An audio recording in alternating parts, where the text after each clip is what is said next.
Os memes da nossa geração são completamente bizarros. E eu não digo isso só no conteúdo dos memes, mas eu digo até na própria forma de se fazer humor e piada, na própria estrutura do meme, eles são completamente bizarros. Se você estava numa caverna nos últimos tempos e não sabe do que eu tô falando de conteúdo tipo isso daqui. Que basicamente, se você olha por um tempo atrás, poucos anos atrás, mesmo que poucos anos atrás o nonsense já era muito presente, essas coisas aqui ainda seriam vistas como estranhas, né? Nós temos, tipo, o uso do cringe, por exemplo, abraçando o cringe, né? Nós temos um humor meio niilista, né? Meio humor negro, tipo, autodepreciativo, fazendo piadas com como a nossa situação tá uma merda, mas também um absurdismo em outro patamar.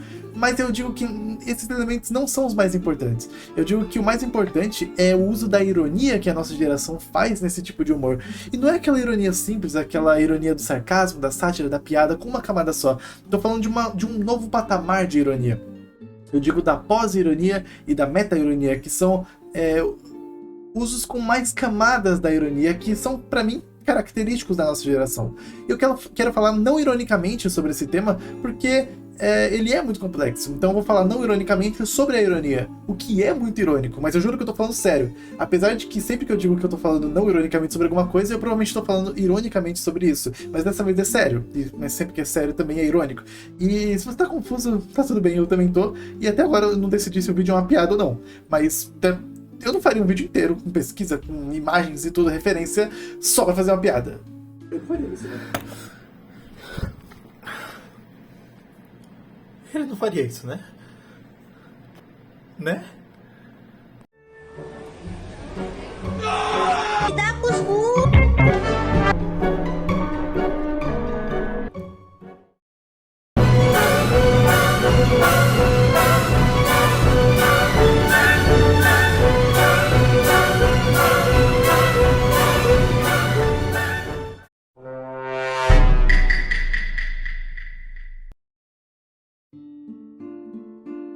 Então vamos começar. Aqui eu montei o primeiro diagrama aqui é uma tabela para a gente entender o que eu quero dizer com as camadas de ironia. Aqui embaixo eu coloquei uma coisa que você já deve ter visto na sua aula de português, provavelmente, que é aquela tirinha da Mafalda super enfadonha que tá lá, leia a tirinha, explique o humor da tira. Então vamos tentar entender qual que é o humor da tira quando a gente tá falando de ironia. Então eu trouxe aqui uma frase de exemplo, que vai ser a base pra gente entender o que eu quero dizer com esses termos, que é a frase, você está lindo. E quando a gente fala sem camadas de ironia, é a sinceridade. Então 0 camadas de ironia, sinceridade, você tá lindo. Então o conteúdo da mensagem é o que eu tô dizendo. E quando a gente fala de uma camada de ironia, a gente tem o efeito exatamente contrário. Quando eu digo algo, eu quero dizer o oposto. Então eu digo, tá lindo. Tá lindo, sabe? O jeito que eu digo induz que eu quero dizer o contrário. E esse é o humor da tira. Certo? Eu digo que você tá lindo querendo dizer que você tá feio, e esse é o humor da tira. Agora, isso até aqui, os boomers fazem, é super comum, super fácil de se fazer, é muito comum em sátira e tal. Agora, a pós-ironia já começa a ficar engraçada. Por quê? Eu digo, você tá lindo, mas você me conhece e no contexto você sabe que você tá lindo mesmo. Eu tô dizendo ironicamente algo que é verdade. E esse é o humor da tira. Então se eu digo pra vocês, eu sou um TikToker, mas eu sou um TikToker. E esse é o humor da tira. Eu digo ironicamente algo que é verdade. Tipo, eu respiro. Como assim, cara? Você respira, velho. Entendeu? Esse é a piada. E isso tem 2 camadas de ironia. Eu tô sendo irônico, ironicamente. Entendeu? Faz sentido? Agora, a meta-ironia tem 2 camadas, mas podem ter mais, e vai fazer sentido. A meta-ironia é tipo, você tá lindo, cara. Lindo, lindo. Tá lindo, tá lindo. Se você não me conhece, você não sabe o contexto, é impossível determinar o que eu tô dizendo. Se é verdade ou não, se eu quero dizer que você tá lindo, se você tá feio, é impossível determinar a intenção. E esse é o humor da tira. Ou seja, na meta-ironia, o significado da mensagem é indeterminado. E é isso que torna engraçado. Então, tipo, muitas vezes a mensagem sequer importa na meta-ironia. A ideia é só arrancar uma reação. Não é informar, não é passar nada. É só apontar pra uma coisa e dizer que ela existe. Tipo, a possibilidade de você ser bonito existe, tá ligado? Eu não tô querendo dizer que você é ou não é. Então a pós-ironia e a meta-ironia, elas têm no mínimo 2 camadas. A pós-ironia tem 2 camadas, a meta-ironia pode ter mais. Então vamos agora olhar para os memes. Apreciem o Magnus Opum, a minha criação. Eu fiz esse não sei, diagrama, fluxograma, mapa.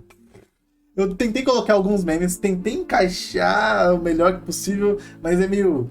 algumas coisas são meio difíceis de encaixar exatamente. E eu tentei encaixar alguns memes nessa tabela de sinceridade, ironia, pós-ironia e meta-ironia. Então quando a gente fala aqui de sinceridade, você vê tipo, quando eu estou passando as compras e o valor está próximo do dinheiro que eu tenho. Isso é uma situação real. Mas pra gente isso já não tem graça nenhuma. Sabe? Tipo, eu quase fui pro banheiro sem o meu celular, ali do Minion, né? Cara, pra gente isso não tem mais graça. Você entende? A ironia, olha só que interessante, a ironia já começa a linkar com a nossa geração, com uma camada, mas na maioria das vezes a gente ainda vai achar cringe. Então, tipo, tem aqui o outro dos Minions, né? Eu venho me escondendo dos exercícios, eu tô no programa de proteção ao fitness. Tipo, sabe? Que merda. Tipo, o outro do Trollface, que é uma tirinha clássica, né? Que você fala que o óleo flutua na água. Então, você espera chover, se cobre de óleo e você vai sair flutuando. Tipo, cara, é uma camada de ironia só. E isso pra gente é meio cringe, é um humor meio boomer, né? Eu coloquei aqui uns pontos que tem alguns memes que tem uma camada de ironia, mas que como eles embarcam numa coisa meio do surrealismo, do dadaísmo, que memístico, né? Que eu digo que são memes que vão abraçar o absurdo ou o nonsense, muitas vezes, a aleatoriedade, e eles são menos cringe do que os memes que não tem essas camadas de absurdismo. Faz sentido?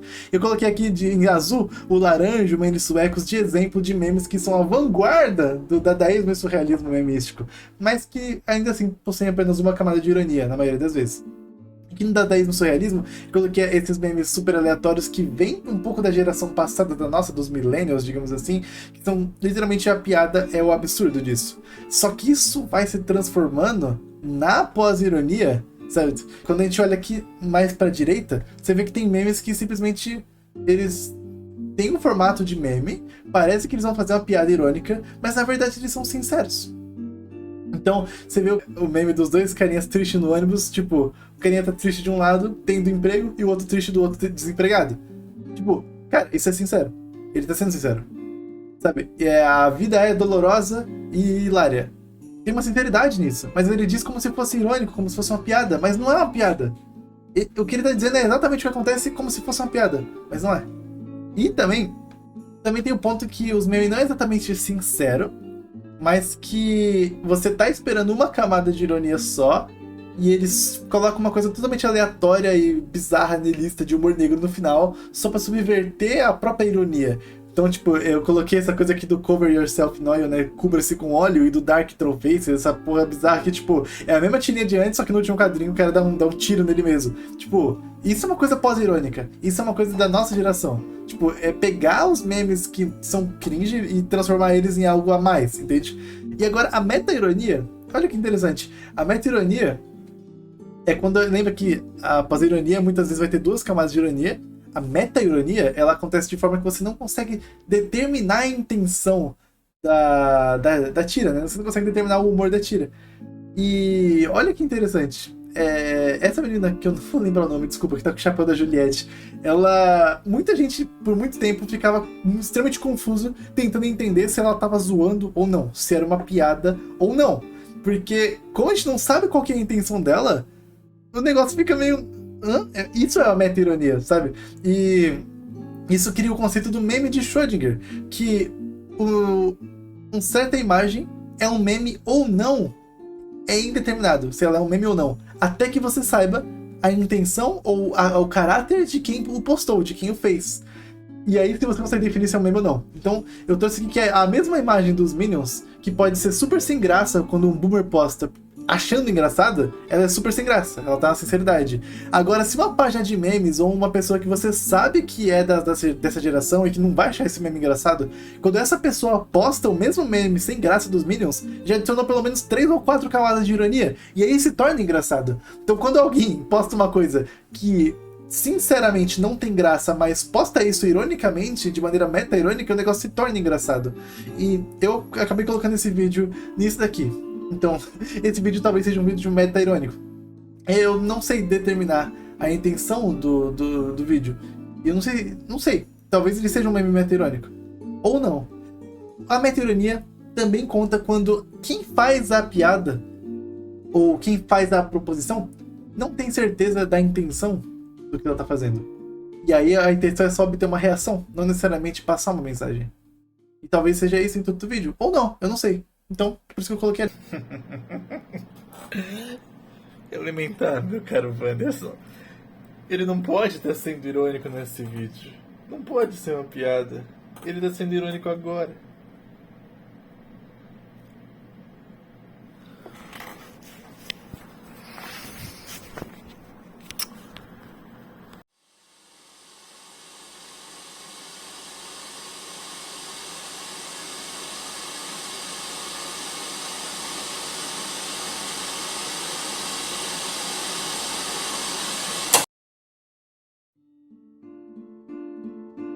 E agora que vocês entenderam os conceitos da meta-ironia, da pós-ironia, o que compõe o humor da nossa geração, vamos tentar entender algumas teorias de por que isso acontece. Eu quero chamar uma atenção especial para os memes pós-irônicos. Eu trouxe aqui um de exemplo, que seria esse daqui, que traduzindo, né, ele diz: o estado do mundo, ruim.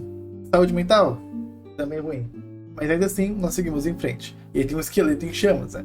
É pós-irônico porque ele fala como se fosse uma piada, e ele coloca um meme representando de forma que obviamente não é real, mas que ele tá falando uma coisa que é verdade. E é muito importante salientar o caráter dessas piadas pós-irônicas, que tá sempre falando sobre um estado ruim do mundo.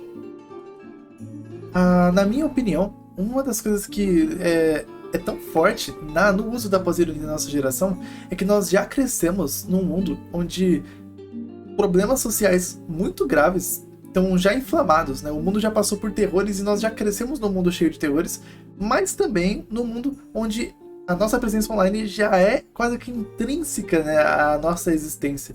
Então, a piada, o humor se torna uma maneira de escapismo, de você, tentar aguentar mesmo. É uma forma de tornar a realidade mais fácil de se lidar, talvez. Então, a maneira como nós fazemos piadas autodepreciativas, não necessariamente autodepreciativas, não é autodepreciativa, é tipo uma piada com a situação ruim que nós estamos.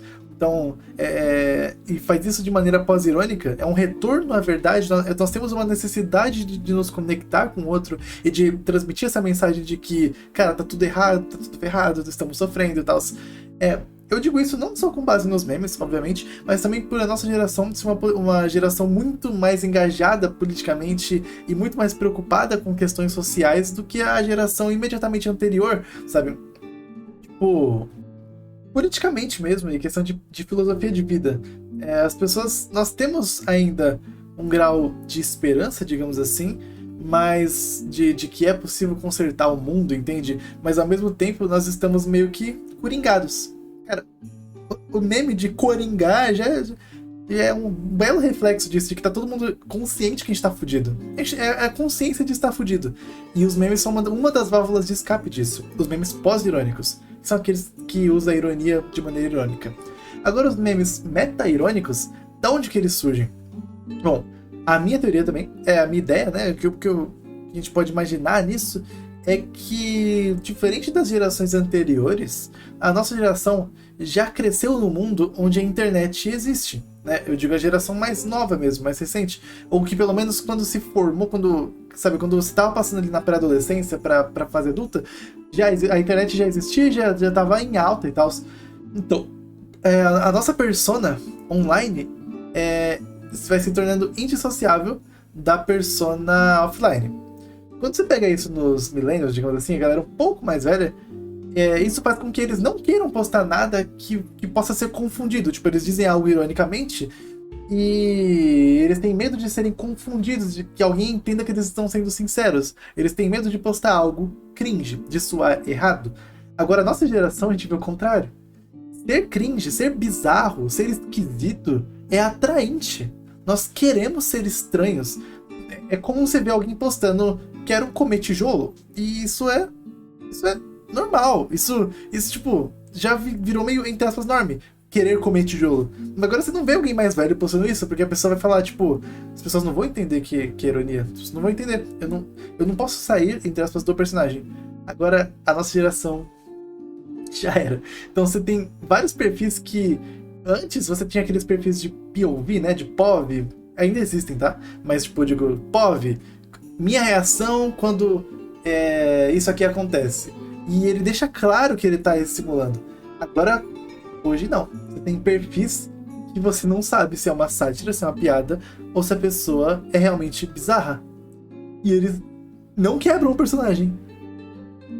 O que torna bizarro. Eu vou dar um exemplo aqui. Olha só isso. Olha só. Essa TikToker aqui, eu já tinha trazido, mas vocês estão pedindo que a gente... ela tem os cabelos da axila. Tirando meu joelho, que tem cara de bebê. De resto, tá tudo. Ela tem os cabelos da axila grandes. E você olha isso e você pensa, será que ela tá sendo irônica? Será que ela tá fazendo uma piada e aquilo é uma peruca? Porque foi a primeira coisa que eu pensei. Tipo, é uma coisa diferente. Não vou julgar porque eu não sei se é verdade, né? Mas é meio esquisito. E muita gente nos comentários acha esquisito e fala, não, é uma peruca, né? Né? Mas ela nunca quebrou o personagem. Se for um personagem, ela pode estar sendo ela mesma. Mas as pessoas... Tá no caso do meme de Schrödinger. Ninguém sabe se é um meme ou não, até que se prove o contrário. Até que prove que ela tá fazendo uma piada. Até lá não é. Ou é. E fica nesse estágio de que, mano, é engraçado, mas ao mesmo tempo, mano, será que ela tá fazendo de verdade? Será que ela realmente deixou crescer? Cara...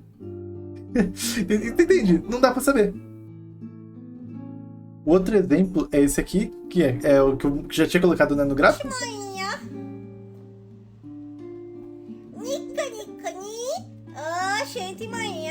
Cara, não dá. É genial, é genial. Hoje a gente sabe que é piada, porque ela começou a usar a bug da Juliette e tal, mas antes as pessoas não sabiam, ficavam na dúvida, porque ela fazia coisa, acho que era de gatinho e tal, e ficava, tipo, nessa coisa, tipo, um gif, e o pessoal ficava, tipo, mano, você tá zoando ou você tá falando sério? E demorou pra ela quebrar o personagem e realmente admitir que, mano, eu tô fazendo isso, eu ganho dinheiro com isso, e agora eu vou zoar, porque sim, tá ligado? Eu vou dar risada. Às vezes ela teve um vídeo que ela não se aguentou, uma live que ela não se aguentou e deu risada, e a gente fica tipo, ufa, ok, é uma piada, tá liberado rir, é uma piada, né? Ele não tá sendo sincero. Porque tem um grande risco de você ser sincero e acabar fazendo uma piada com alguma camada de ironia por acidente, porque as pessoas estão achando que você tá zoando, mas você não tá. Então, ao ser sincero, você corre um grande risco de ser tragicamente cômico.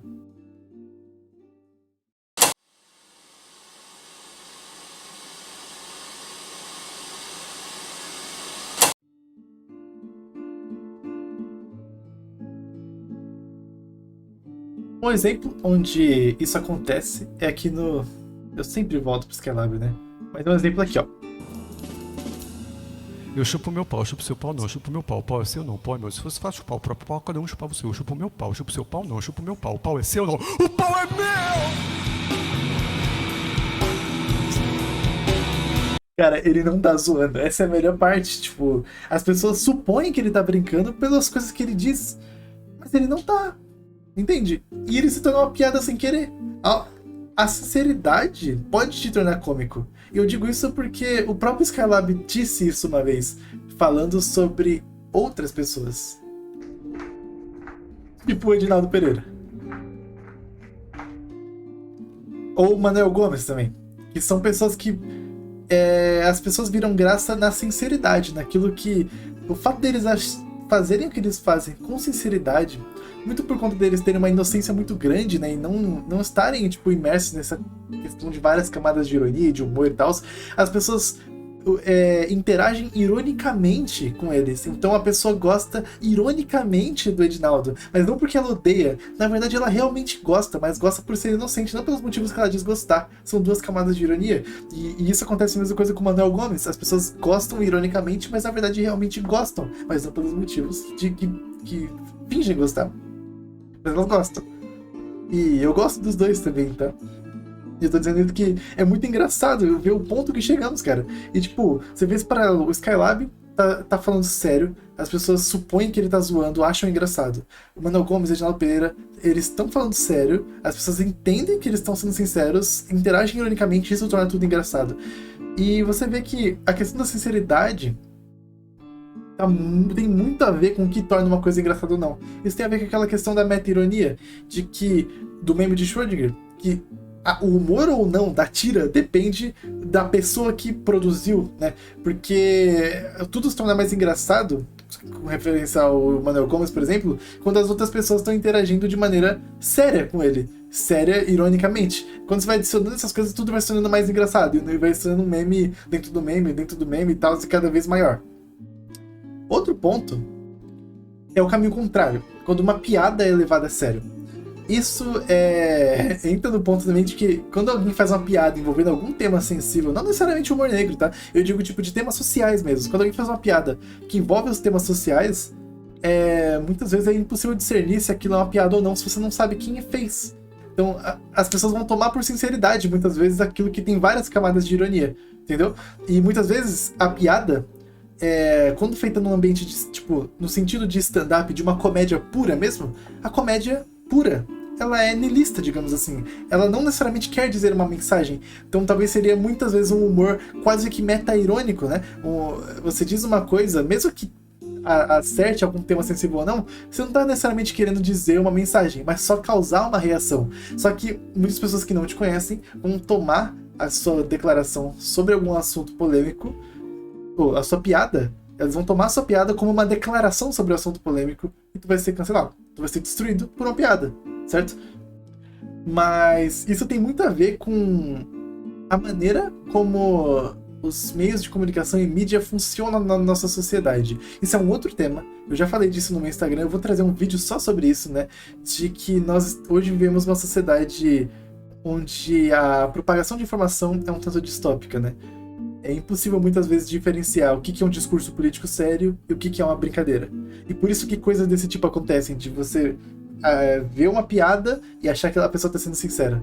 Porque, enfim, eu vou tratar disso em outro vídeo, esse assunto de outro vídeo, mas saibam que existe, tá?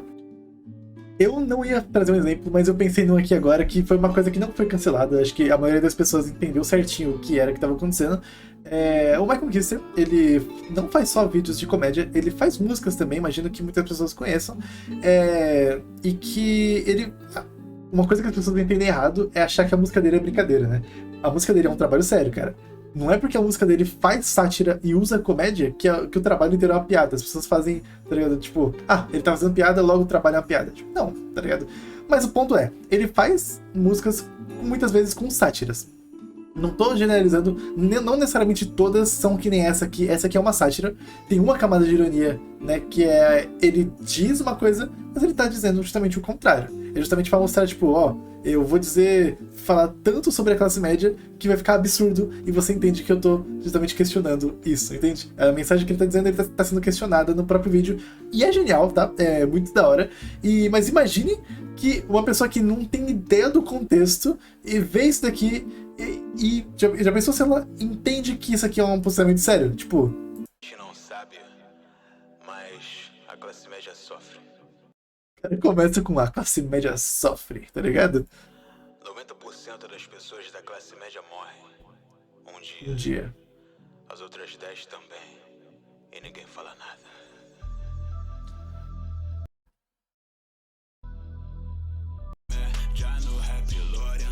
Tipo, se as pessoas levarem a sério, fudeu, entende? Porque é uma sátira e uma camada de ironia. Se as pessoas levarem sinceramente, fudeu, porque vai levar tudo que ele tá dizendo como se fosse sincero. E isso não acontece só aqui, né? Extrapole isso, essa ideia de, sabe, a mensagem que está sendo dita é muito perigosa se for levada assim como sincera. E as pessoas vão lá e levam. É isso que causa muito cancelamento de comediante e tal, e causa polêmica. Só um ponto que, além disso de ter cancelamento de comediante e polêmica, tem um outro... Pô, esqueci de falar do outro ponto, né? Que você tem coisas tipo Homelander, do The Boys, que é obviamente para ser uma sátira, uma crítica a um tipo de comportamento e cultura, né? De superpatriotismo e tal. E as pessoas vão lá, a ironia passa reto por elas, E elas veem no Homelander um cara foda e começam a idolatrar o cara que é justamente a crítica da série. Esse é um outro exemplo da sociedade tão quebrada em que uma piada se torna verdade. Bizarro.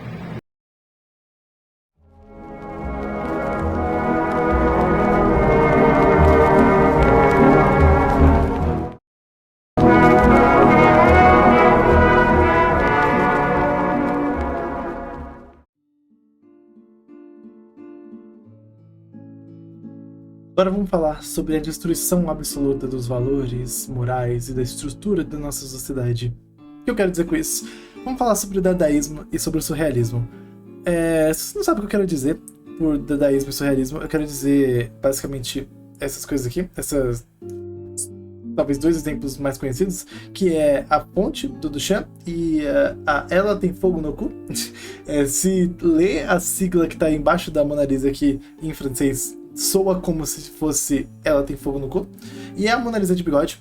A fonte do Duchamp é basicamente um urinol nomeado A Fonte, assinado por um cara que nem existe, que é exposto numa exposição de arte. E isso choca a academia, né? Não só a academia, as pessoas comuns olham e falam, tipo, como assim? Por que estão chamando isso de arte? E é comum esse questionamento, mas se hoje em dia as pessoas olham pra isso e dizem que não é arte... se hoje já causa espanto, imagina na época, né?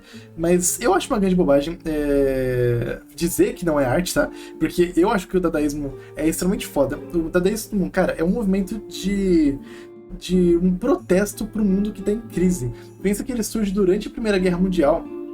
E o mundo está indo pro buraco cada vez mais. Se as questões sociais já estavam inflamadas antes, com guerra, posteriormente crise de 29, posteriormente mais guerra, posteriormente, né, você vai passar pelo nazifascismo, pela Guerra Fria. Cara, o mundo tá indo pro ralo. E o dadaísmo é um dos sintomas que mostra isso, a mudança na forma de se fazer arte tão radical, uma desconstrução completa e absoluta, né? Começa a questionar-se qual é o papel da arte. O que é arte? Quem define o que é arte? O valor estético é necessário para que uma coisa seja artística? E eles começam a colocar tudo isso em jogo, e eles são um movimento antirracional, antilógico. Eles produzem arte ilógica, e muitas vezes eles vão fazer isso tipo, causando efeito de humor, tipo aqui no caso da Ela Tem Fogo no Rabo. Cara, você tá pegando o Da Vinci, que é tipo, considerado um dos patronos, digamos assim, da arte clássica, digamos assim, da arte tradicional, e você simplesmente rabisca e coloca a legenda dizendo que ela tem fogo no cu, e é isso. Tem aquela coisa de como fazer um poema dadaísta. Você pega as palavras, coloca num saquinho e joga, e o resultado que sair já é o poema. É uma coisa indo contra a lógica, e isso tudo é uma forma de protesto, né? É uma sociedade que está totalmente em crise. Como sintoma, surge esse movimento artístico que vai questionar todas essas coisas. Uma arte, cara, que vai ir contra a lógica, né, basicamente. O surrealismo, eu trouxe essas duas também para usar como exemplo, né? Mas você vê que no dadaísmo, enquanto a própria forma de se fazer arte vai contra a racionalidade, é um fazer artístico diferente, né? No surrealismo você tem talvez até o fazer artístico tradicional de pintura e tal, esculturas e tal, mas você vê que as ideias por trás são ilógicas, irracionais. Não exatamente irracionais, elas são fruto do nosso subconsciente. São coisas que não vão respeitar exatamente as leis lógicas e racionais da vida, digamos assim, né? E muitos dadaístas são surrealistas posteriormente. O dadaísmo é, digamos, um dos precursores do surrealismo. E esses dois movimentos, eles são sintomas de uma sociedade que está em crise. Não porque a arte seja ruim, essa arte, ela tá... tipo, o mundo, ele tá tão destruído, tá tão quebrado, que... do que você vai falar? Entende? Você sacou? Tipo, é um caos tão grande que é assim que as pessoas vão se expressar. Elas vão no dadaísmo, no surrealismo. E quando a gente pensa no nosso mundo, a gente teve, né, antes, muito de nós ainda éramos crianças ou nem tínhamos nascido, mas a questão de todos os problemas ali no final dos anos 90, tá? Então nós tivemos anteriormente o fim da União Soviética, muitas invasões feitas pelos Estados Unidos, temos o 11 de setembro, temos a recessão de 2008, entre vários outros problemas específicos de cada região. No Brasil, o tanto de problema cara, o Brasil, por natureza, já é meio coringado, né? Porque a gente já nasce meio coringado, que o país já nasce e o país já tá meio fudido. E cada vez fica pior. E, eventualmente, né, nós temos a pandemia, nós temos o medo de uma terceira guerra mundial, estoura a guerra lá da Ucrânia. E, cara, vocês reparam que a maneira como a gente reage a tudo isso, fazendo memes sobre a pandemia, fazendo memes sobre a possibilidade de uma guerra mundial, tipo, a gente tá completamente coringado. A gente começa a fazer piadas, não só com a situação, mas tipo, o absurdismo vai surgindo, sabe? E a gente começa a fazer memes totalmente nonsense, justamente quando o mundo vai ficando pior também. Então, tipo, quando a gente pensa nos memes, tipo, assim, cara, isso aqui é praticamente um dadaísmo, surrealismo nos memes também, cara. E isso pode ser forçação de barra ou não, mas o ponto que talvez que nós estejamos presenciando nos memes, a maneira como nós nos expressamos está mudando, juntamente conforme a estrutura da nossa sociedade está indo pro buraco também. Então, conforme as coisas vão ficando pior, nós vamos vendo essa maneira mais extrema de se expressar, onde a própria forma de se expressar vai indo muitas vezes contra a lógica, vai indo no sentido surrealista ou indo pro absurdo, como mecanismos de escape, né? Além, é claro, de falar sobre a realidade dura como se não fosse nada, usando a pós-ironia, talvez para amenizar o quão ruim é tudo isso. Talvez esse vídeo, uma meta-análise sobre tudo isso, né? Talvez seja mais um sintoma. Talvez pensar de maneira exageradamente profunda sobre esse tema seja uma piada, talvez não. Quem sabe dizer? Nesse ponto do vídeo eu já não sei dizer o que é mais piada ou não. Eu queria fazer um ponto sobre o vídeo, mas acho que o vídeo só deixou todo mundo mais confuso. Mas, enfim, se você tem alguma conclusão ou algum ponto sobre isso, coloque nos comentários. Faça a conclusão pra mim, porque eu não sei fechar o vídeo. E eu não sei qual que era o meu ponto com esse vídeo. Eu também não sei ainda se é uma piada. Mas muito obrigado e até mais.